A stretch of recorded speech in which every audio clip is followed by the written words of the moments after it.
Dans la province du Lualaba, la paix est une de nos valeurs. Sur Amani Radio, nous faisons du maintien de cette paix notre cheval de bataille. Voilà pourquoi, pour vous assurer d'un état de tranquillité dans cette province pilote, nous vous apportons la bonne information, la vraie. Sur Amani Radio, nous vous informons en temps réel.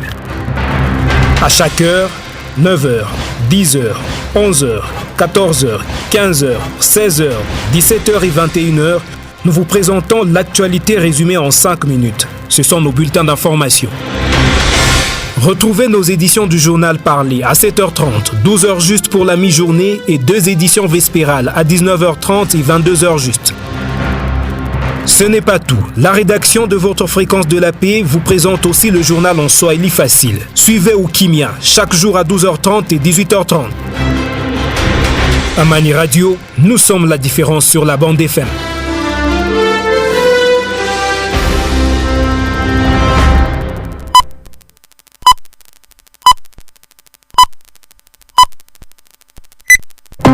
Le journal sur Amani FM.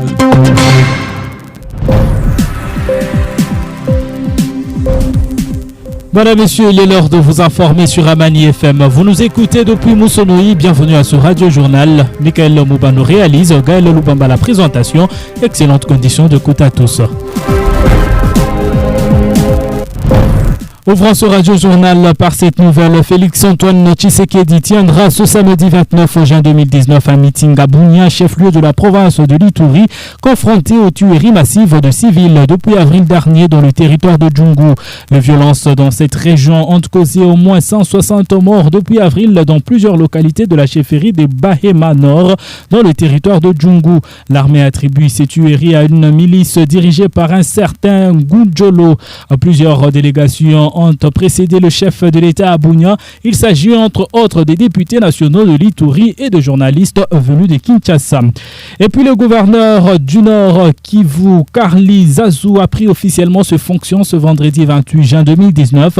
C'était au cours de la cérémonie de remise et reprise avec l'équipe sortant dirigée par Feller qui assumait l'intérim de Julien Paluku qui siège à l'Assemblée nationale. La cérémonie a eu lieu en présence de députés provinciaux, de membres du comité provincial de sécurité, de maires de Goma, Beni et Butembo, de représentants de la justice et des confessions religieuses, des opérateurs économiques, de chefs d'entreprise, des administrateurs de territoire, des acteurs de la société civile et autres. Carly Zazou, Kassivita et Marie Kahombo ont été respectivement investis gouverneurs et vice-gouverneurs du Nord Kivu le 20 juin dernier par le président de la République.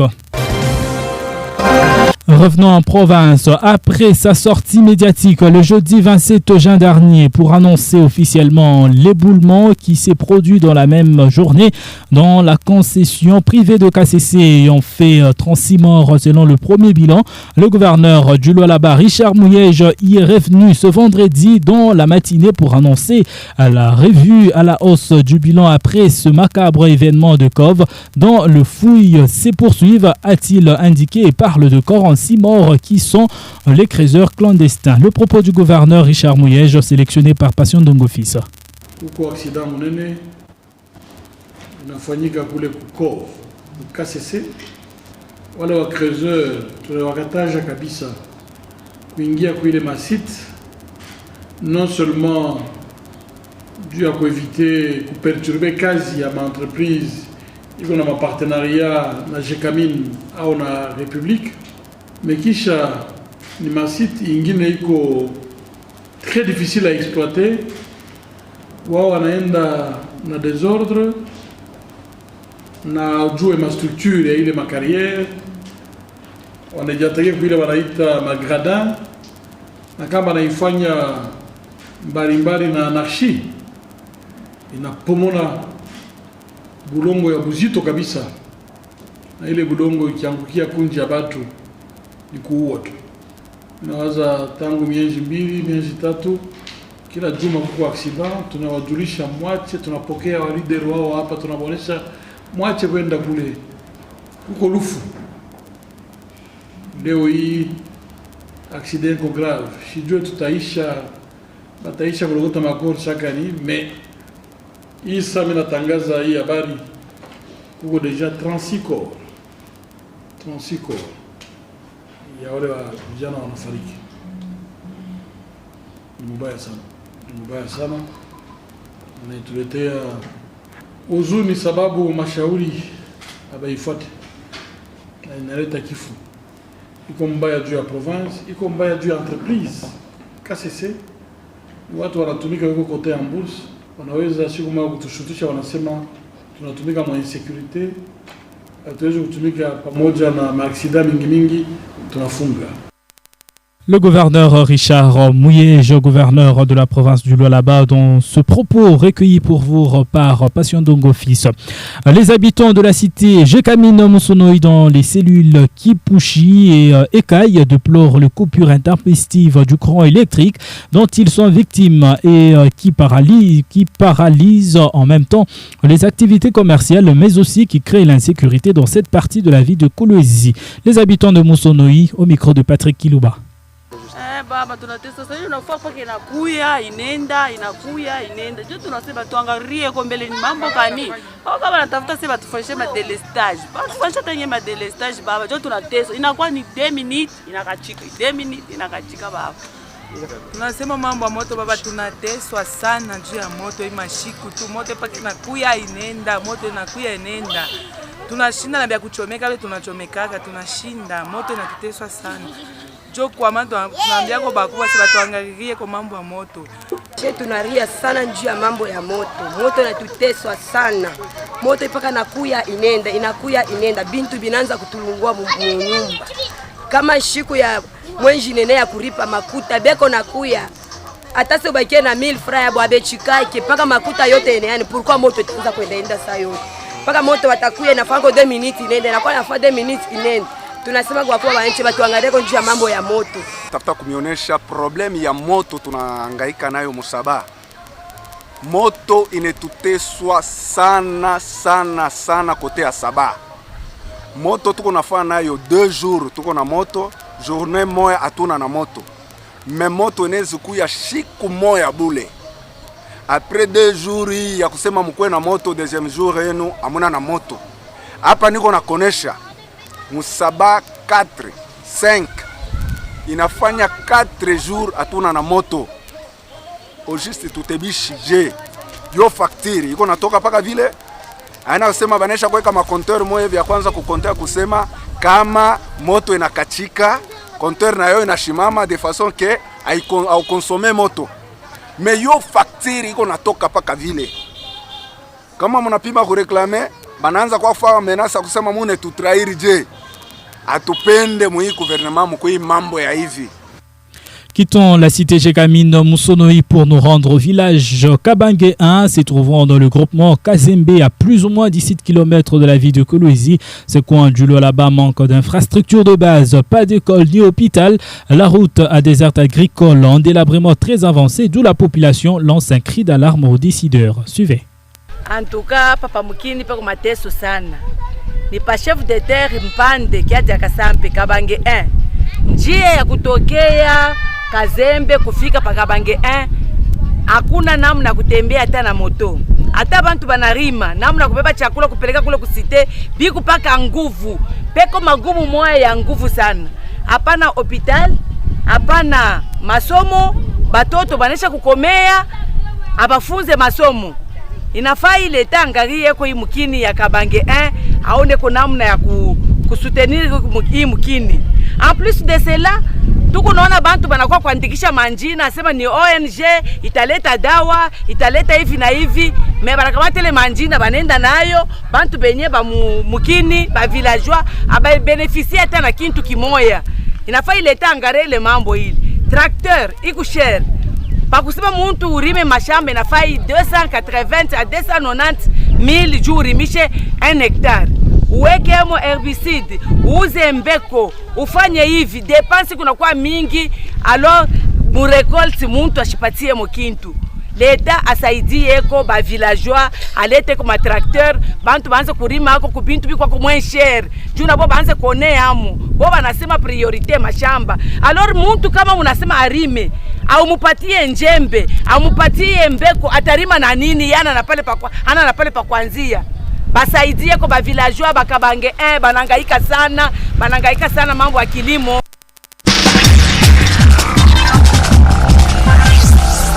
Et en dehors de nos frontières, nous sommes en Tunisie. Le pays est sous le choc d'un double attentat suicide qui s'est produit le jeudi 28 juin dernier dans le cœur de Tunis, la capitale, où le policier a été visé par ces attaques et l'un d'entre eux a été tué. Des attaques revendiquées dans la soirée par le groupe État islamique alors que débute la saison touristique en Tunisie. Et c'est dans ces conditions que le pays doit affronter un flou politique puisque la santé du président tunisien inquiète. Retour sur cet événement avec nos confrères de TV5 Monde. Dépassante, sous le choc. Il est environ 11h ce jeudi matin à Tunis. La première explosion vient de retentir en plein centre touristique et commercial de la capitale. Un véhicule de police en circulation sur la rue Charles de Gaulle a été touché par un attentat suicide. 3 civils sont blessés, tout comme 2 policiers. L'un d'entre eux meurt des suites de ses blessures. Le quartier, où se trouve notamment l'ambassade de France, est alors rapidement bouclé. Quelques minutes plus tard, à moins de 2 km de là, une autre personne se fait exploser sur le parking du bâtiment de la Garde nationale, le complexe de Gorjani, où sont également installés des services de la police judiciaire. Le Premier ministre s'est rendu sur place. Cet acte vise à troubler les Tunisiens, à perturber l'économie du pays et la transition démocratique. Nous répétons que notre résolution est totale et que ces terroristes-là n'ont pas leur place en Tunisie. Notre guerre contre eux est une question de vie ou de mort. Nous ne cesserons de lutter jusqu'à ce que le dernier terroriste soit éliminé. Dès la fin de matinée, l'émotion a gagné le cœur de Tunis. Des centaines d'habitants se rassemblant non loin des lieux des explosions, au cri de « terrorisme dégage ». Ces 2 attentats manifestement coordonnés ont probablement été préparés très en amont. Ils n'ont pas été revendiqués pour le moment. Ils sont les premiers depuis l'attaque du 30 octobre, également dans le centre de Tunis. L'essentiel des 26 blessés avait déjà été des policiers. De quoi relancer le spectre de la violence à l'ouverture de la saison touristique et surtout à moins de 5 mois de l'élection présidentielle. Grand format à présent, vous suivrez les adeptes de Moïse Tchombe qui ont organisé plusieurs activités ce vendredi 28 juin 2019 sur la ville de Kolwezi pour se souvenir du docteur Moïse Kapen Tchombe décédé le 29 juin 2019, donc 50 ans plus tard. Le membre de la fondation, le patriote bâtisseur résistant et certains conférenciers ont partagé les idéaux du président du parti politique Konakat avec le jeune venu pour découvrir Moïse Tchombe. Ben Moulande. 50 ans se sont déjà écoulés depuis la mort de Moïse Kapen Tchombe, un certain 29 juin 1969, dans une prison d'Alger, la capitale d'Algérie, des suites d'une crise cardiaque selon les sources officielles. Suite à sa résistance, Moïse Tchombe était présenté comme un sécessionniste. Il fut Premier ministre sous les règnes du président Joseph Kasavubu pendant 1 année et 3 mois. Pour pérenniser les idéaux tchombistes, les adeptes de cette icône politique congolaise ont organisé ce vendredi 28 juin 2019 plusieurs activités à Kolwezi pour commémorer la mort de Tchombe. Les sites touristiques du rond-point de l'indépendance étaient l'endroit qui a accueilli des personnes qui voulaient découvrir Moïse Kapen Tchombe. Dans ces lieux, un chercheur a retracé au travers des bistes l'histoire de la République démocratique du Congo depuis l'époque coloniale jusqu'au règne du président Félix Antoine Tshisekedi Tshilombo, avec un accent très particulier sur l'histoire de Tchombe. Cet homme ici que vous voyez, Moïse Tchombe, Kapen, est né le 19 novembre 1919 à Moussumba. Mais ce que nous devons retenir, cet homme ici, il a commencé par déclarer l'indépendance du Qatar. Avec son parti politique Konakat. Ensuite, tout le monde s'est dirigé dans la salle Eraïs où une conférence sur l'histoire de Tchombe a été animée par différents orateurs. L'honorable Donatien Mboj a circonscrit d'abord les cadres de cette rencontre. commencer par vous dire pourquoi nous avons choisi ce jour pour célébrer Moïse Kapen Tshombe et qui nous sommes. Qu'est-ce qui nous réunit ici, vous et nous? Il y a différentes personnalités dans cette salle qui appartiennent aux différents corps constitués. Il y a des responsables des partis politiques. Il y a. Et puis, les conférenciers se sont étalés.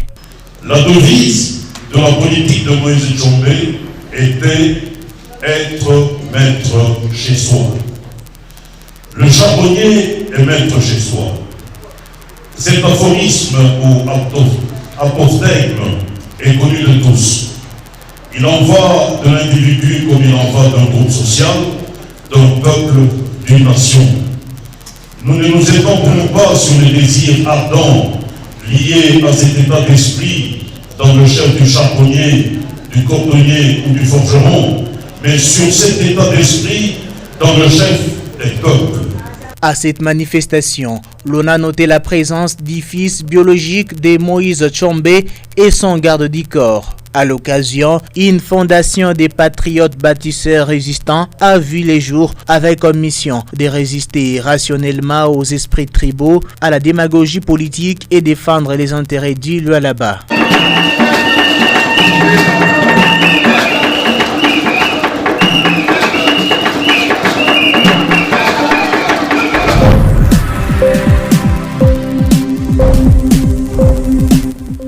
Voilà messieurs, ce journal est terminé. Si vous l'avez aimé, dites merci à l'ensemble de l'équipe rédactionnelle de Amani FM. Également Michael Mobakiwaya qui nous a réalisé. Gaël Loubamba, c'est moi, je vous retrouve. À très bientôt.